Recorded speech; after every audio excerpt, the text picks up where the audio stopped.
एक जंगल में टुनटुनी चिड़िया अपने पति कबूतर बंटा के साथ रहती थी और उसका पति कबूतर बंटा बहुत ही ज्यादा मेहनती था। वो जंगल में लकड़ियां काटने का काम करता था। उनके पास इस काम के अलावा कोई दूसरा काम नहीं था और इसी काम से उन दोनों का घर का खर्चा भी चलता था। एक दिन वह कबूतर बंटा जंगल में लकड़ी काट रहा था। तभी उनके पास एक गोरी कौवी आकर कबूतर बंटा से कहने लगती है, अरे भाई कबूतर बंटा, तुम क्यों इतने काम करते रहते हो? मैं तुम्हें जब भी देखती हूँ तुम मुझे मेहनत करते हुए दिखाई देते हो। वो जो तुम्हारी पत्नी टुनटुनी घर पर रहती है, क्या वो कुछ काम नहीं करती या फिर तुम्हें ही मेहनत करने के लिए भेज देती है? उससे भी तो कहो कुछ ना कुछ करे, वो सिर्फ बैठ बैठ कर खाती है। अरे गोरी कौवी, तुम चुप करो। मैं कुछ नहीं बोल रहा हूँ तो इसका मतलब ये नहीं तुम बड़बड़ाती जाओगी। वो मेरी टुनटुनी पत्नी है। मैं नहीं चाहता कि वो मेरे रहते हुए काम करे।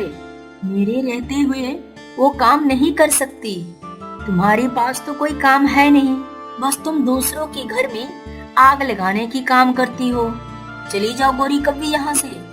मेरा वक्त बर्बाद मत करो और मुझे काम करने दो। ठीक है कबूतर बंटा, मैं तो तुम्हारे भले के लिए ही कह रही थी, लेकिन तुम्हें ये बात बुरी लग जाएगी ये मुझे पता नहीं था। चल अब मैं चलती हूँ, मुझे बहुत सारे काम हैं। इतनी कहकर गोरी कौवी वहाँ से चली जाती है।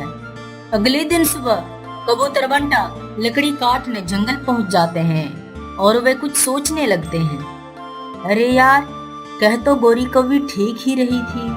पूरा दिन मैं ही काम करता रहता हूँ। वो टुनटुनी तो सिर्फ घर पर पड़ी पड़ी खाती रहती है। वो तो कुछ भी काम नहीं करती, बस मैं ही मेहनत करता हूँ। आज घर जाकर मैं उसे ये बात कह दूंगा कि तुम भी तो कुछ ना कुछ करो, तभी तो हम आगे बढ़ेंगे। यह कहकर काम में लग जाते हैं। शाम हो जाती है। कबूतर बंटा घर पहुंचकर टुनटुनी से कहने लगता है, अरे टुनटुनी चिड़िया, आज तुमसे एक बात कहनी है तो सुनो। दिन भर मैं ही मेहनत करता हूँ, तुम तो कुछ करती ही नहीं। तुम तो सिर्फ घर में पड़ी रहती हो, घर में रहकर खा खा कर मोटी हो रही हो। मेरा कहना है तुम भी जंगल जाकर कुछ न कुछ काम करो। मैं अकेला काम नहीं करूँगा। अरे ये बंटा जी, ये आप क्या कह रहे हैं? आपका तो काम करना फर्ज बनता है और ऐसे भी जंगल में सभी पक्षियां काम करने जाती है, तो फिर आप मुझे आज ऐसी बात क्यों कह रहे हैं? पहले तो आप मुझे ये बताएं कि आपसे ये सब बातें किसने कह दी? तुम वो सब बातें छोड़ो, मैं जो कह रहा हूँ उस पर ध्यान दो। और रही बात कहने की, मैं कल जब जंगल लकड़ी काटने गया था, मुझे ये सब बात गोरी कौवी ने बताई थी। फिर मुझे समझ आया था। पहले तो मैं गोरी कौवी पे गुस्सा किया, फिर मुझे धीरे धीरे समझ आ गया कि हाँ, गोरी कौवी तो सही बता रही थी। अच्छा तो ये बात है। कल मैं पहले सुबह जाकर उस गोरी कौवी को बताती हूँ। इन पक्षियों को दूसरा कोई काम तो है नहीं, दूसरी के घर में सिर्फ आग लगाने का काम करती है। उसके अगले ही दिन टुनटुनी चिड़िया गोरी कौवी के घर जाती है। दूसरी तरफ कबूतर बंटा भी बहुत कुछ सोच रहा था। मुझे तो लगता है ये टुनटुनी चिड़िया कुछ काम नहीं करेगी। अब मैं गोरी कौवी के साथ रहूंगा, फिर मैं टुनटुनी चिड़िया को छोड़ दूंगा। अब मैं गोरी कौवी के साथ रहूंगा, अब मैं टुनटुनी के साथ नहीं रहूंगा। इसके जैसी पत्नी तो बहुत ज्यादा बुरी होती है, जो कि पति को ही काम करने भेजती है। चलो जल्दी से मैं चलती हूँ गोरी कौवी के पास, नहीं तो टुनटुनी आ जाएगी। और दूसरी तरफ टुनटुनी चिड़िया गोरी कौवी के घर जाती है, पर घर में गोरी कौवी नहीं होती है। टुनटुनी चिड़िया गोरी कौवी को आवाज लगाता है, लेकिन इस नादान को क्या पता था कि गोरी कौवी घर छोड़कर भाग गए हैं। कहीं दूसरी ओर घर लेकर कबूतर बंटा के साथ रह रहे थे। गोरी कौवी टुनटुनी के साथ बहुत बड़ा धोखा किया। फिर टुनटुनी चिड़िया वापस अपने घर आ जाती है। अरे ये कालो जी कहाँ चले गए? मैं तो इनको बोल कर गई थी मैं गोरी कौवी के घर जा रही हूँ, पर ये तो अभी घर पे है ही नहीं। घर छोड़कर कहाँ चले गए? लगता है ये भी मुझे छोड़कर चले गए हैं। अब तो मैं अकेला रह गया हूँ। गोरी कौवी ने मेरे साथ अच्छा नहीं किया। अब मैं क्या करूँगी? अब मैं कहाँ जाऊँगी? दूसरी तरफ गोरी कौवी और बंटा कबूतर एक साथ रहने लगे थे। उन्होंने टुनटुनी चिड़िया के साथ बहुत ही बुरा किया था। कुछ समय ऐसे ही बीत जाता है। टुनटुनी चिड़िया को एक उपाय याद आता है। अरे एक बार मेरे लिए बंटा बहुत सारे डेयरी मिल्क लाया था। उनमें से 1-2 डेयरी मिल्क अभी भी है। मैं ऐसा करती हूँ, डेयरी मिल्क को अपने आंगन में बो देती हूँ। क्या पता उनमें से एक पौधा निकल आए। फिर मैं उन्हें बाजार में ले जाकर बेच दूंगी और वो ऐसे भी बहुत कीमती होते हैं। फिर मैं अच्छी खासी पैसे कमा सकती हूँ। उसके बाद टुनटुनी डेयरी मिल्क ले जाकर खेत में बिखेर देती है। फिर डेयरी मिल्क पौधे का बड़े होने का इंतजार करने लगते हैं। कुछ दिन बाद कई सारे डेयरी मिल्क के पौधे निकल आते हैं, जिसमें बहुत सारी डेयरी मिल्क होता है। अरे वाह, इसमें तो बहुत सारी डेयरी मिल्क आए हैं। अब जल्दी से मैं इन्हें तोड़कर बाजार में बेच आऊंगी। फिर उसके बाद मेरे पास पैसों की कमी नहीं होगी। समय ऐसे ही बीतता रहता है और टुनटुनी चिड़िया डेयरी मिल्क बेच कर बहुत सारे पैसे इकट्ठे कर लेते हैं। अब टुनटुनी चिड़िया को कोई भी परेशानी नहीं थी।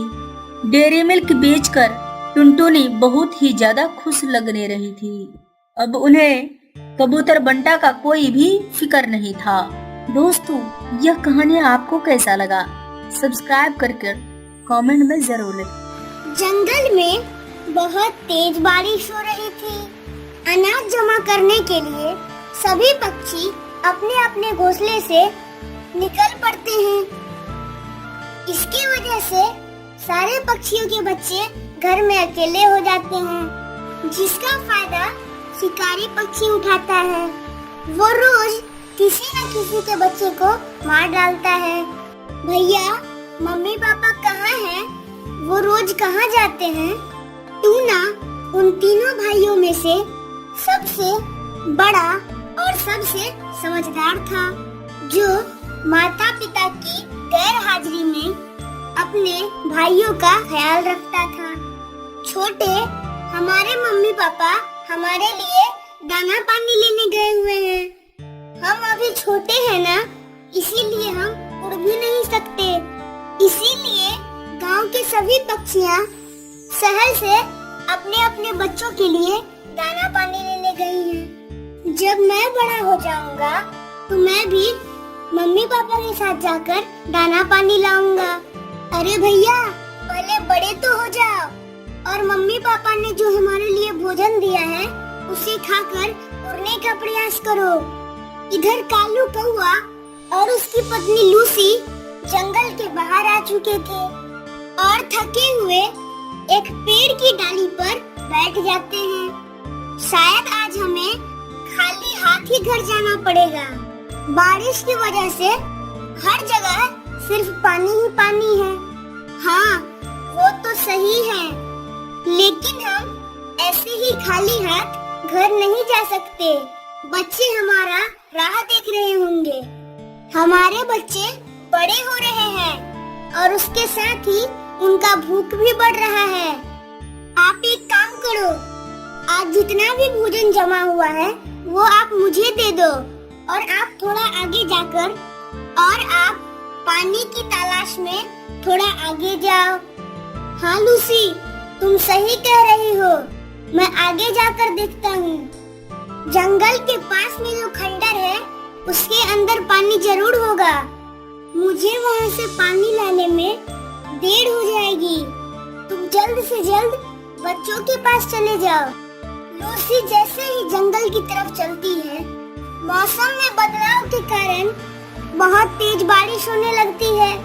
हे ऊपर वाले, अभी ये बारिश कैसे शुरू हो गई? अभी तो मेरा घोंसला बहुत दूर है। अब मैं क्या करूं?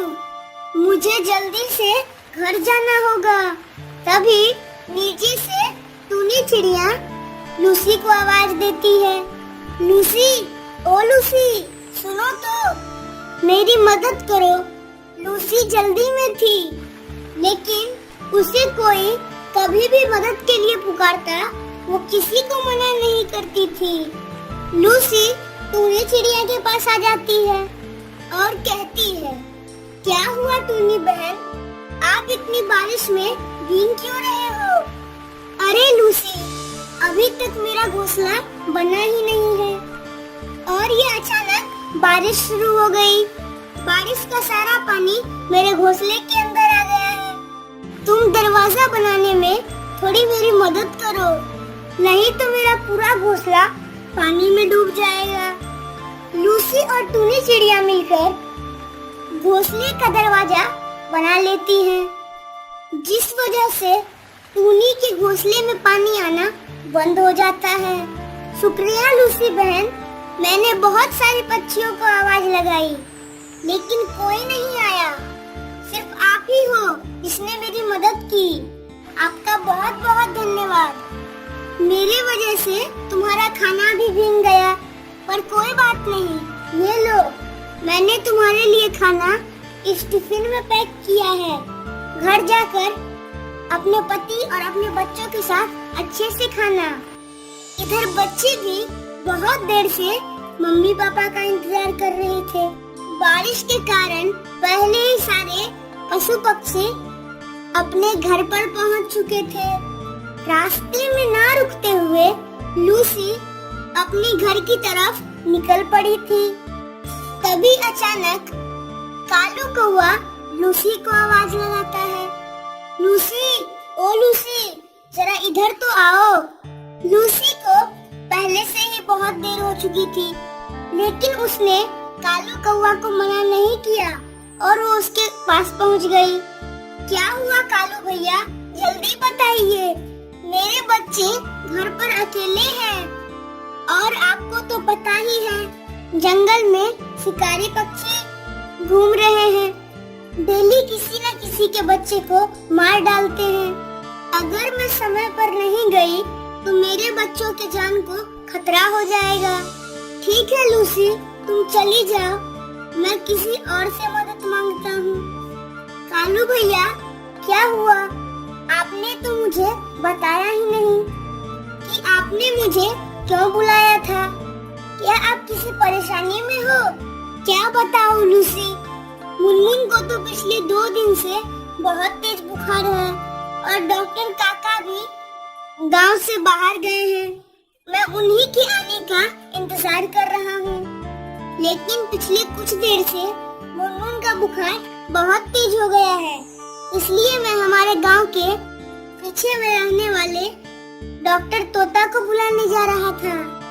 मैं मुनमुन को अकेला इस हालत में नहीं छोड़ सकता, इसलिए मैंने तुम्हें बुलाया कि तुम कुछ देर तक मुनमुन के पास रहो। लेकिन तुम्हें तो अपने बच्चों के पास जाना है। तुम चली जाओ लूसी, मैं किसी और से मदद मांगता हूँ। कालू भैया, मुझे माफ कर दीजिए, मैंने बिना आपकी बात सुने हुए अपनी बात बोल दी। आप जाइए, आप डॉक्टर तोता को बुला कर लाइए। तब तक मैं यहाँ मुनमुन के पास रुकती हूँ। लेकिन तुम्हारे बच्चे? मुझे मेरे बच्चों की कोई चिंता नहीं। जब तक मैं या कालू कौवा जी अपने बच्चों को आवाज नहीं देंगे, तब तक वो दरवाजा नहीं खोलेंगे।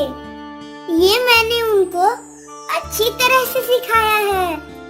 और आप जल्दी जाइए और डॉक्टर तोता को लेकर आइए। यह सुनकर वे जल्दी से वहाँ से चले जाते हैं और डॉक्टर तोता को लेकर वापस आ जाते हैं। डॉक्टर गोली की जांच करते हैं और उसे इंजेक्शन और दवाई दे देते हैं। आपका बहुत बहुत धन्यवाद डॉक्टर जी। अच्छा हुआ कालू, तुमने मुझे समय पर बुला लिया। आपका बहुत बहुत धन्यवाद डॉक्टर जी। तुमने अच्छा किया, तुमने मुझे समय पर बुला लिया। मुनमुन को बहुत तेज बुखार है, थोड़ी और देर हो जाती तो उसकी जान को खतरा हो जाता। मैंने उसे दवाई और इंजेक्शन दे दिया है। अब वो कुछ ही देर में फिर से स्वस्थ हो जाएगी। अब मैं चलता हूँ। डॉक्टर तोता वहाँ से चले जाते हैं। लूसी, तुम्हारा बहुत बहुत शुक्रिया। तुमने अपने बच्चों की परवाह ना करके मेरे घर पर रुकी। कोई बात नहीं भैया, मैं चलती हूँ। वो थोड़ी और दूर आ जाती है और सोचने लगती है, मेरे बच्चों की नींद बारिश की वजह से खुल गई होगी। मुझे जल्द से जल्द घर पहुँचना होगा। तभी रास्ते में उसे बूढ़ा कौवा पकड़ लेता है और कहता है, मैंने तुम्हारे पति को भी कैद कर लिया है और अब मेरा दोस्त झील जाकर तुम्हारे बच्चों को भी खा लेगा। झील उनके बच्चों के पास पहुंच जाता है, पर बच्चे अपने मम्मी पापा का आवाज ना सुनकर दरवाजा नहीं खोलते। तभी लूसी की दीदी उसके घर पर पहुंच जाती है और झील को देखकर उसे शक होता है और वो एक लकड़ी उठाकर पीछे से जाकर झील के सर पर मार देती है और झील बेहोश हो जाता है। ये सारी बातें लूसी के बच्चे देख लेते हैं और वो दरवाजा खोल लेते हैं। फिर लूसी की दीदी उनके बच्चों से कहती है, बच्चों तुम लोग दरवाजा बंद कर कुछ देर और रुको, मैं तुम्हारे मम्मी पापा को ढूंढ कर आती हूँ। यह कहकर लूसी की दीदी वहाँ से निकल जाती है। थोड़ी दूर चलते ही वो देखती है कि कालू कौवा ने लूसी को कैद कर रखा है। जिस तरह लूसी की दीदी ने झील पर वार किया था, ठीक उसी तरह उन्होंने कालू कौवा पर वार किया और फिर जहाँ पर लूसी कैद थी उसका दरवाजा खोला। तभी लूसी कहती है, आपका बहुत बहुत धन्यवाद दीदी, आपने मेरी जान की सुरक्षा की। अरे इसमें धन्यवाद कहने वाली कौन सी बात है, यह तो मेरा फर्ज है। ठीक है दीदी, मैं चलती हूँ, मेरे बच्चे मेरा इंतजार कर रहे होंगे, कहीं झील उसे खा ना गया हो। तुम चिंता मत करो लूसी, मैं तुम्हारे घर पर जाकर देख चुकी हूँ और तुम्हारे बच्चे भी बिल्कुल सही सलामत हैं। यह बात कहकर वो दोनों लूसी के घर पहुँच जाते हैं।